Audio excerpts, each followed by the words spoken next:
Dear students, today we shall start from the very first unit under organic chemistry of second PUC chemistry. The name of the chapter is Haloalkanes and Haloarenes. First, we shall study what are haloalkanes and haloarenes. In order to understand that, we shall start from the simplest aliphatic hydrocarbon, that is methane. In case of methane, there are four hydrogen atoms connected to one particular carbon atom. Now what I do is I'll go on replacing this hydrogen atom or these hydrogen atoms by one or more than one halogen atom or halogen atoms. For example, if I replace one hydrogen by one chlorine, I get methyl chloride. In the second example, two hydrogen atoms are replaced by one bromine atom and one chlorine atom. In the third example, three hydrogen atoms are replaced by three chlorine atoms. The resultant compound is called chloroform. And in the last example, all the four hydrogen atoms are replaced by two fluorine atoms and two chlorine atoms. The compound obtained is called Freon 12, familiar compound. And all these compounds fall under haloalkanes. Similarly, let us start from a very simple aromatic hydrocarbon. All of you are familiar with the name of this compound. It is called benzene. In benzene, each carbon atom carries one hydrogen atom. So what we have done in the first example is one hydrogen atom present on one carbon atom of benzene ring is replaced by chlorine atom, and what we get is a chlorobenzene. It is called chlorobenzene. In the second example, you can observe that the two hydrogen atoms are present on first and the third carbon atoms of benzene ring are replaced by one chlorine atom and one bromine atom, and the resultant compounds are called haloarenes. In these structures, you can observe that in case of haloalkanes, the carbon atom carrying the halogen atom or atoms undergoes sp3 hybridization, while in case of haloarenes, the carbon atom carrying halogen atom undergoes sp2 hybridization. With this, we must be able to define haloalkanes and haloarenes. So, haloalkanes or haloarenes are compounds obtained by replacing one or more hydrogen atom or atoms of aliphatic or aromatic hydrocarbons by one or more halogen atom or atoms. So if we start from aliphatic hydrocarbon, we get haloalkanes. If we start from aromatic hydrocarbons, we will get haloarenes. Once we have familiar with the definition of haloalkanes and haloarenes, we shall study about classification. Broadly, these haloalkanes and haloarenes are classified based on number of halogen atoms present in one molecule of the compound. In the first example, you can see that there is only one halogen atom per molecule. What I get is a monohaloalkane. In the second example, there are two halogen atoms per molecule. What we get is dihaloalkane. In the third example, there are three halogen atoms per molecule. We call them as trihaloalkanes. So I can continue like this, and they are called polyhaloalkanes. In the same way, if we start from haloarenes, right? If there is only one halogen atom, we call them as monohaloarenes. If there are two halogen atoms, dihaloarenes, three halogen atoms, trihaloarenes, and so on. They are called polyhaloarenes. Next, we will start from classification of monohalo compounds. That means the compounds must have only one halogen atom per molecule. They are classified based on the type of hybridization the carbon atom carrying halogen atom undergoes. What type of hybridization carbon atom carrying halogen has undergone? Based on that, the first category is compounds containing a carbon atom carrying halogen which has undergone sp3 hybridization. Under this, there are three subcategories. The first one, we call them as alkyl halides or haloalkanes. They are represented as R single bond X. Generally, in the board examination, they will ask you to write the general formula of alkyl halides for 1 mark. So, what is the general formula? It's a CnH2n plus 1 X. This is important for the examination for 1 mark. So, what is the general formula? CnH2n plus 1 X, where the value of n can be 1, 2, and so on. And the halogen atom can be fluorine, chlorine, bromine, or iodine. These alkyl halides, based on nature of carbon atom carrying halogen, are further classified into primary alkyl halide, secondary alkyl halide, and tertiary alkyl halide. So, what is primary alkyl halide? Just concentrate on the carbon atom carrying halogen.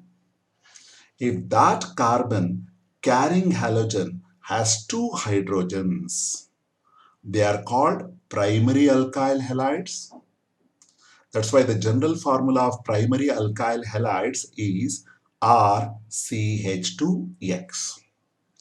For example, if R is equal to CH3, what I get is ethyl bromide, and ethyl bromide is an example for primary alkyl halide. So very important, how do you identify primary alkyl halide? The carbon atom carrying halogen must possess two hydrogens, then we call them as primary alkyl halides. In the same way, when we come to secondary alkyl halides, the carbon atom carrying halogen must have only one hydrogen. That means remaining two unsatisfied valencies of carbon must be satisfied by two groups, let us say R and R dash. The example for secondary alkyl halide is isopropyl chloride. This is called isopropyl chloride. The nomenclature part, I will shortly explain it to you. For the time being, remember, this is nothing but isopropyl chloride. In the same way, when we go to tertiary alkyl halide, the carbon atom carrying halogen does not carry any hydrogen at all. That's why this is called tertiary alkyl halide. So carbon atom carrying halogen does not possess any hydrogen, tertiary alkyl halide. And the common example for this is a tertiary alkyl halide where R, R dash and R double dash, all of them are nothing but methyl groups. Now, the second subcategory under this are nothing but allylic halides. So what happens in case of allylic halides is the halogen atom is present on a sp3 hybridized carbon atom which is next to C double bond C. I repeat, in allylic halides, the halogen atom is present on a carbon atom which has two hydrogens. Obviously, this carbon atom has undergone sp3 hybridization, and this carbon in turn is connected to C double bond C. They are called allylic halides.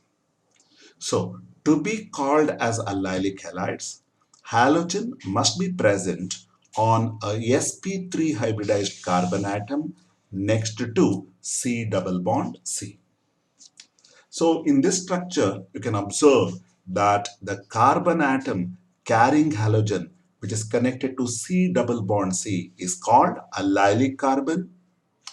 And on this allylic carbon, you have two hydrogen atoms. That's why this allylic halide is a primary allylic halide.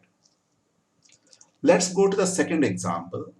You can observe in this example that these two carbon atoms, this and this, these two carbon atoms are sp3 hybridized carbon atoms which are connected to C double bond C.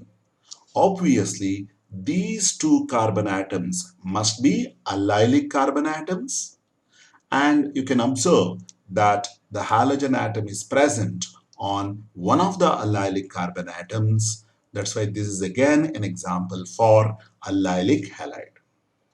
But in this allylic halide, you will come to know that the carbon atom carrying halogen has only one hydrogen. That's why this allylic halide is secondary. In the same way, in the third case, you can observe that the carbon atom carrying halogen does not have any hydrogen. That's why this is an example for tertiary allylic halides. Moving over to the third subcategory, we call them as benzylic halides. What happens in case of benzylic halides is the halogen atom will be present on a sp3 hybridized carbon atom, and this sp3 hybridized carbon atom must be connected to an aromatic ring. So let me explain that by considering the structure. Right. So you can observe in this structure now, in the first and second and third structure, you see, halogen atom is present on a sp3 hybridized carbon, and this carbon is connected to an aromatic ring, and this particular carbon atom which is connected to an aromatic ring is called benzylic carbon, and this is an example of benzylic halide. Here, this benzylic halide is a primary alkyl halide because the carbon atom carrying halogen carries two hydrogen atoms. In the second case, you can make out that on benzylic carbon you have one CH3 group. That's why you are left with only one hydrogen. That's why this is a secondary benzylic halide. In the third case, it should be tertiary benzylic halide. So to be called as benzylic halide, the halogen atom must be present on a sp3 hybridized carbon atom, which in turn is connected to benzene ring. Then, once we complete discussing about compounds containing carbon atom sp3 hybridized with halogen bond, the next category is compounds containing a carbon halogen bond where carbon atom has undergone sp2 hybridization. Under this, we have two subcategories.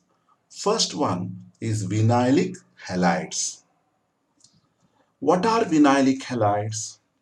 These are compounds in which the halogen atom is attached to a sp2 hybridized carbon atom of a C double bond C. Let me explain this. Go to the first example.